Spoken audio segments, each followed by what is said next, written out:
तर्महेशदयिते महनीयमूर्ते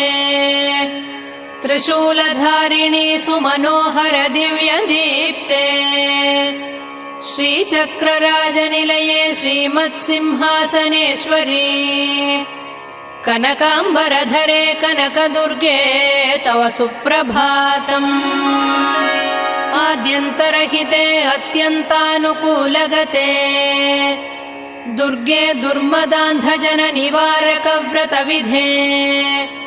रक्ताम्बरधरे देवी कृपासागरी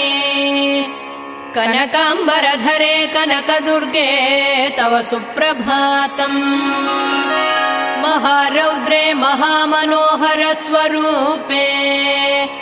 सृष्टिस्थितिलयादि महाकार्यकलापे